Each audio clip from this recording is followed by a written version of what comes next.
대통령 집무실 이전으로 또 111억 원이 추가된다고 합니다. 대통령 집무실을 이전하면서 용산국방부청사에 있던 군 시설들도 연쇄적으로 이전하고 있는데요. 사이버작전사령부도 여기에 해당된다고 합니다. 사이버작전사령부는 두 개로 쪼개져 이동하게 되는데 이전 비용으로만 111억 원이 투입되는 것으로 확인됐다고 합니다. 도대체 집무실 이전 비용으로 얼마를 쓰는 건가요?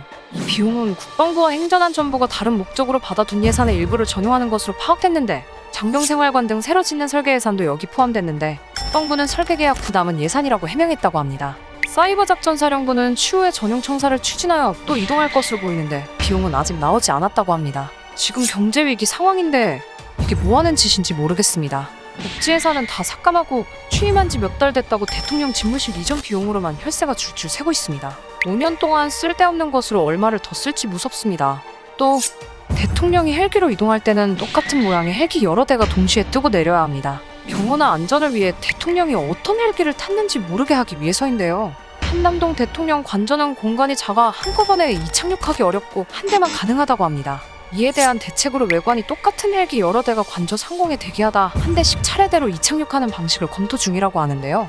이렇게 되면 헬기 여러 대가 한남동 상공에 떠 있는 시간이 늘어나면서 신속한 이동에 문제가 생길 수도 있고 주택가 헬기 소음도 커질 수도 있다고 합니다. 이런 우려에 대통령실은 관저에서 헬기를 이용하는 건 최대한 자제하겠다고 밝혔는데요. 이게 말이 되나요? 무슨 상황이 생길지 모르는데 최대한 자제하겠다니요? 애초에 대통령 집무실 이전하지 않으면 이런 일도 없었을 텐데 어려운 경제 상황의 세금은 세금대로 쓰고 저런 시설 제대로 운영도 못하고 정말 뭐하는 짓인지 모르겠습니다.